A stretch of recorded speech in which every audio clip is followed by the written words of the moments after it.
Selamat datang Bapak Haryono Dwi Putranto, MHum, ya, Bapak Deputi Bidang Pembinaan Manajemen Kepegawaian dari BKN ya Bapak. Maaf Bu, tadi Alhamdulillah. di-mute dari panitia, Bu Ambar. Oh Selamat gitu, pagi, ya Assalamualaikum mohon maaf warahmatullahi ya. wabarakatuh. Oke, ya selamat datang Bapak untuk bisa bergabung dan memberikan waktu untuk paparan kepada kami semua. Saya kira ini sudah sangat dinantikan oleh para peserta sekalian. Namun setidaknya kita akan mengenal beliau lebih dekat. Ya, untuk saya bacakan CV beliau. Bapak Dr. Andes Haryono Dwi Putranto MHum. Ini mendapatkan gelar S1-nya dari Administrasi Negara Universitas 11 Maret. Kemudian mendapatkan gelar masternya di Hukum Kenegaraan UGM. Jadi kita satu alumni ya Pak. Oke, ya. Bapak Haryono ini sebagai pembina utama Madya golongan 4D. Saya kira ini capaian yang luar biasa, effortnya banyak, kita bisa berguru pada beliau. Nah, Bapak ini memiliki pengalaman yang banyak. Saya kira riwayat pekerjaan, kemudian riwayat reputasi yang dicapai beliau cukup banyak di sini. Nah, dalam hal ini adalah terkait dengan pendidikan dan pelatihan yang pernah diikuti. Ini ada banyak sekali yang saya kira baik itu pendidikan yang sifatnya pendidikan jabatan struktural, ya dari SPALA, ADUM, Diklat, Diklat PIM 4 dan sebagainya. Saya kira ini merupakan satu pengalaman yang nanti bisa disaringkan terkait dengan peralihan jabatan ke jabatan fungsional ini. Kemudian banyak pengalaman tentang team building ya, kemudian pelatihan-pelatihan tentang barang dan jasa, kemudian SEPALA, SEPAMA, Diklat PIM 3, kemudian pendidikan dan pelatihan kepemimpinan ya tingkat 2, kemudian Human Resource Development Capability Building Program for ASEAN Training, kemudian sertifikasi manajemen aparatur sipil negara dan pendidikan serta pelatihan kepemimpinan tingkat 1. Kemudian riwayat dalam jabatan saya kira cukup banyak. Ini kalau saya bacakan nanti mungkin menghabiskan waktu. Ya, saya kira karir sejak tahun 2002 hingga 2017 antara lain sebagai kepala seksi bimbingan teknis kepegawaian dan berikutnya adalah Subdirektorat Perencanaan Pengembangan Pegawai dan yang terakhir ini sebagai Deputi Bidang Pembinaan Manajemen Kepegawaian. Saya kira itu bertahap dilalui beliau dengan sangat tekun dan saya kira ini adalah merupakan soft skill yang bisa ditularkan kepada kita seiring dengan upaya untuk transformasi jabatan fungsional. Monggo Bapak, waktunya kami berikan selama 20 menit ke depan untuk memberikan pemaparan secara komprehensif. Matur nuwun Bapak.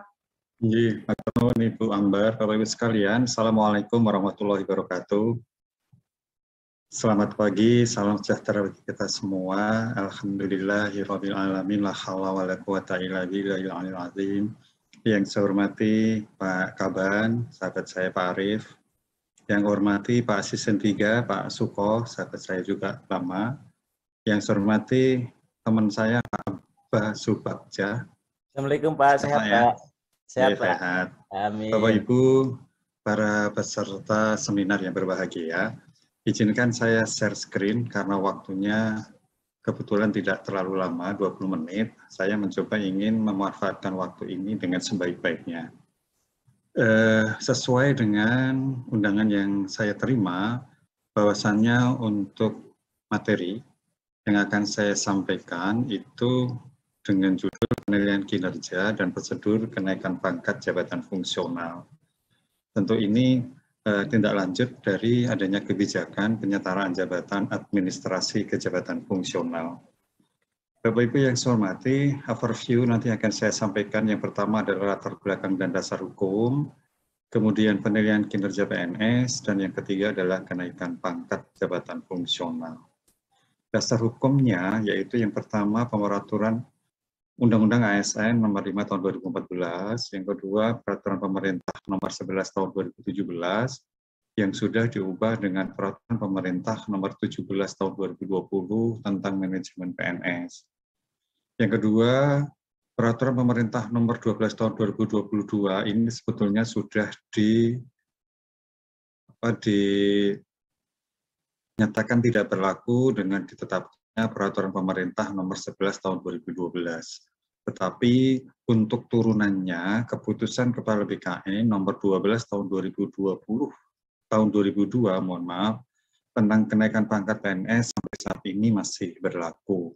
Sehingga antara KBKN itu sebetulnya merupakan turunan dari PP 12 tahun 2002 yang sudah dicabut dengan PP nomor 11 tahun 2017. Kemudian Permenpan RB nomor 6 tahun 2022 tentang pengelolaan kinerja aparatur sipil negara. Bapak Ibu yang saya hormati, ada evolusi pengukuran dan penilaian kinerja pegawai negeri sipil sejak tahun 79 sampai dengan tahun 2022 saat ini. Sebetulnya sebelum tahun 1979 itu juga sudah ada penilaian kinerja menggunakan undang-undang yang lama. Nah, Bapak Ibu yang saya hormati, Undang-Undang Kepegawaian yang selama ini kita pakai itu diawali dengan Undang-Undang nomor tahun 79. Kemudian di dalamnya itu diatur tentang penilaian pelaksanaan pekerjaan yang dituangkan dalam Peraturan Pemerintah nomor 1 tahun 79. Kita tahu bahwasannya pendekatan yang dipakai pada saat kita menggunakan PP 10 tahun 79 itu adalah pendekatan yang lebih mengutamakan kepada penilaian attitude. Sehingga yang berkaitan dengan penilaian kinerja atau prestasi kerja itu hanya ada satu unsur. Semuanya sangat dipengaruhi pendekatan emosional antara atasan dengan bawahan. Sehingga PP 10 tahun 79 ini relatif jauh dari penilaian yang objektif, transparan, dan akuntabel. Maka dengan adanya perubahan-perubahan Undang-Undang nomor 874 menjadi 43, itu lahirlah PP 46 tahun 2011, di mana pada saat itu orientasinya pada penilaian pekerja itu adalah aktivitas dan kegiatan yang dilakukan oleh aparatur sipil negara. Ada perubahan mindset dalam penilaian itu dari DP3 ke SKP, terutama dari unsur-unsur yang dinilai. Ada perubahan yang substansial kaitannya dengan penilaian perilaku dan penilaian kinerja, di mana penilaian kinerja ini persentasenya tentunya lebih banyak dibandingkan dengan penilaian yang bersifat perilaku. Kemudian dari semuanya, kita juga mengenal Peraturan Pemerintah nomor 30 tahun 2019. Peraturan pemerintah ini tentunya lahir atas delegasi dari Undang-Undang nomor 5 tahun 2014. Pada saat menetapkan aturan ini tentunya ada perubahan dari Undang-Undang 43 ke Undang-Undang 5 2014, maka juga dilakukan perubahan pola penilaiannya. Jadi kalau kemarin kita berorientasi pada aktivitas dan kegiatan atau istilahnya berorientasi pada proses, maka di dalam PP 30 tahun 2019 ini, di mana turunannya ada Permenpan RB nomor 8 tahun 2021, penilaian kinerja itu berorientasi pada hasil dan cascading dari atasan ke bawahan. Bapak Ibu yang saya hormati, di dalam periode yang sama, periode PP 30 tahun 2019, baru-baru ini Permenpan RB sudah ditetapkan untuk mengganti Permenpan RB nomor 8 tahun 2021. Permenpan RB yang ditetapkan itu di bulan Februari kemarin, itu nomor 6 tahun 2022.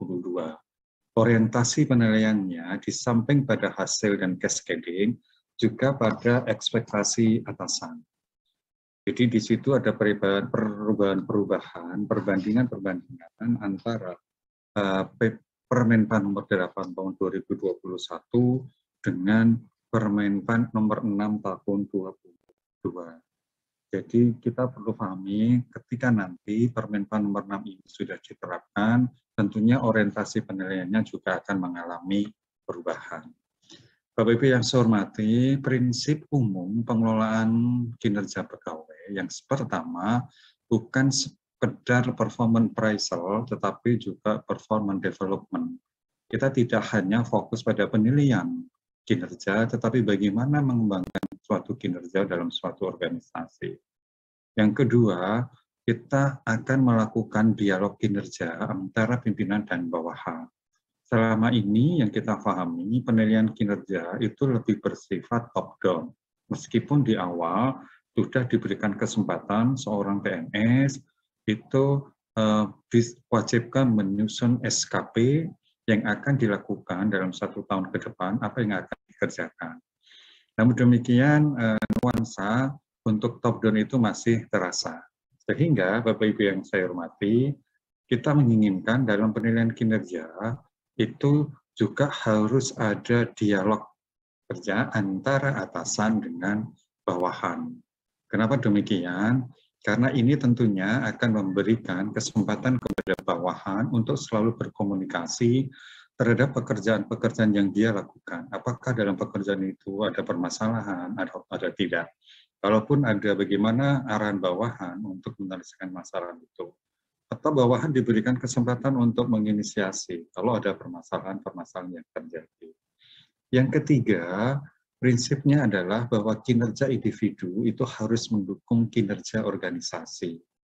Banyak sekali di instansi di mana hasil penilaian kinerja individu itu bagus, bahkan amat baik, tetapi tidak secara langsung berkontribusi terhadap kinerja organisasi. Tentu ini merupakan hal yang tidak kita inginkan. Nah, biasanya itu terjadi karena ketika menyusun SKP dalam penilaian individu itu ada beberapa yang mungkin perlu diperhatikan.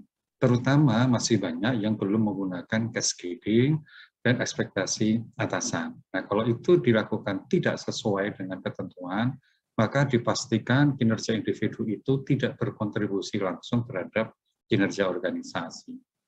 Yang keempat, prinsipnya itu bukan hanya perencanaan dan evaluasi, tetapi juga pemenuhan ekspektasi pimpinan. Tentu kita pahami dalam suatu organisasi itu ada atasan, ada bawahan, ada rekan kerja, dan sebagainya. Kita tidak ingin dalam melaksanakan tugas itu tentunya tidak sesuai dengan kebijakan yang dibuat oleh pimpinan kita.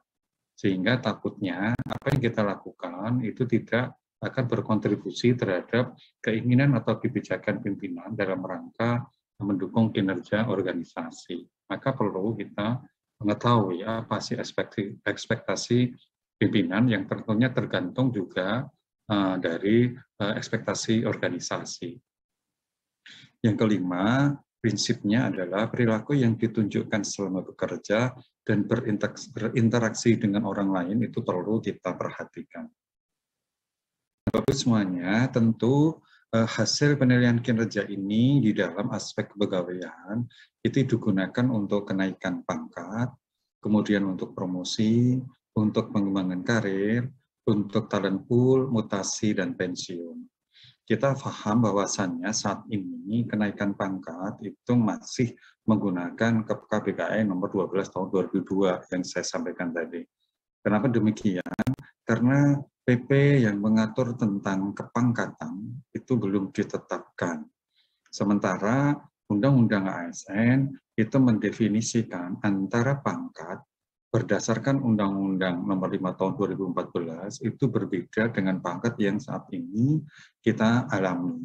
Kita masih mengenal pangkat itu mulai dari juru, pengatur, kemudian ada lagi sampai dengan pembina.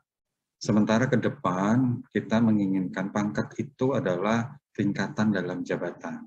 Sehingga pangkat itu melekat pada jabatan, bukan melekat kepada pegawai negeri sipil yang bersangkutan. Kemanapun yang bersangkutan itu dipindahkan, kalaupun di saat ini pangkatnya itu di bawah. Tetapi kalau kita nanti sudah menggunakan metode pangkat yang baru, kita tidak akan membawa pangkat yang kita miliki itu kalau kita dimutasikan dalam jabatan yang tidak sama. Karena pangkat nanti dilihatnya dari kelas jabatan. Nah, untuk promosi tentunya kita masih menggunakan pangkat. Meskipun di dalam PP 11, promosi dalam jabatan, termasuk jabatan fungsional dan jabatan non-fungsional, JPT maupun administrasi, itu syarat pangkatnya sudah tidak dicantumkan. Tetapi faktanya pangkat yang kita miliki saat ini itu masih dipergunakan untuk syarat promosi. Kenapa demikian? PP 11 yang menghilangkan syarat pangkat itu apabila pola pangkat itu sudah berubah dari pola pangkat yang saat ini menuju pola pangkat yang basicnya adalah jabatan. Kemudian pengembangan karir pun sama. Jadi pengembangan karir pun kita masih menggunakan dokumentasi kinerja. Ya, pangkat pun juga 2 tahun dalam pangkat terakhir harus bernilai minimal baik. Kemudian untuk pengembangan karir pun sama. Untuk mutasi pun kadang-kadang kita masih menggunakan dokumen penilaian kinerja. Termasuk untuk pensiun, terutama kaitannya dengan pemberian kenaikan pangkat pengabdian. Dan yang terakhir yaitu talent pool. Kita paham kalau kita melakukan pemetaan, membangun suatu talent pool, memang untuk kinerja ini merupakan salah satu yang dipertimbangkan di samping kompetensi. Nah, Bapak-Ibu semuanya, saya akan mereview dulu kenaikan pangkat. Jadi kenaikan pangkat itu pada prinsipnya bukan hak, tetapi penghargaan yang diberikan kepada PNS. Kenapa penghargaan?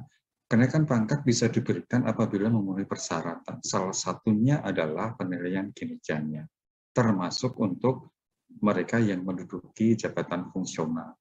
Nah, di dalam peraturan pemerintah, dalam keputusan Kepala BKN tentang kenaikan pangkat, itu kita mengenal 3 jenis kenaikan pangkat. Ada kenaikan pangkat reguler, ada kenaikan pangkat pilihan, dan kenaikan pangkat pilihan untuk jabatan fungsional tertentu. Syarat-syaratnya yang berkaitan dengan kinerja tentunya ada. Untuk reguler, ya SKP, pencapaian SKP atau penilaian prestasi kerja 2 tahun terakhir, sekurang-kurangnya bernilai baik. Tentunya harus dalam 4 tahun dalam pangkat terakhir. Ini beda dengan mereka yang menduduki jabatan fungsional. Memungkinkan mereka kurang dari 4 tahun apabila memenuhi persyaratan untuk dinaikkan pangkat yang lebih tinggi. Yang kedua, kenaikan pangkat untuk yang menduduki jabatan struktural. Namanya kenaikan pangkat pilihan. Ini masih dipersyaratkan 4 tahun dalam pangkat terakhir, kecuali mereka yang pangkatnya itu masih 1 tingkat di bawah jenjang pangkat minimal untuk menduduki jabatan struktural tersebut. Dia bisa 1 tahun dalam pangkat, 1 tahun dalam jabatan. Kemudian untuk penilaian kinerjanya sama SKP-nya, capaian SKP, penilaian prestasi kerja 2 tahun terakhir sekurang-kurangnya bernilai baik. Yang ketiga, kenaikan pangkat pilihan untuk jabatan fungsional. Sebetulnya pengertian tertentu itu sudah hilang. Jadi mohon maaf ini masih muncul. Ini sama untuk kaitan dengan penilaian kinerjanya, maka SKP, penilaian prestasi kerja 2 tahun terakhir itu minimal bernilai baik dan memenuhi angka kredit yang dipersyaratkan untuk menduduki pangkat yang lebih tinggi. Nah, Bapak Ibu yang saya hormati, masa kenaikan pangkat itu sampai saat ini kita mengenal yaitu untuk TMT terhitung mulai tanggal 1 April dan 1 Oktober, kecuali untuk kenaikan pangkat pengabdian dan anumerta. Ini tidak harus ditetapkan tanggal 1 April dan 1 Oktober. Kalau pengabdian tentunya itu ditetapkan pada tanggal 1 bulan yang bersangkutan itu lahir dan menjelang yang bersangkutan itu diberhentikan dengan hormat dengan hak pensiun. Sementara untuk anumerta itu berkaitan dengan PNS yang tewas. Jadi TMT-nya tergantung kapan dia tewas. Yang kedua, kenaikan pangkat untuk tahun 2022 menggunakan penilaian kinerja berdasarkan SE Menpa nomor 3 tahun 2021. Untuk periode 1, yaitu di bulan Januari dan Juni di tahun 2021, sesuai dengan Perkab BKN nomor 1 tahun 2013. Perkab BKN nomor 1 ini turunan dari PP 46 tahun 2011. Untuk yang kedua, periode kedua itu bulan Juli dan Desember tahun 2021, sesuai dengan Permenpan RB nomor 8 tahun 2021. Permenpan nomor 8 ini turunan dari PP 30 tahun 2019. Sehingga untuk tahun 2021 ini menggunakan penilaian 2 kali.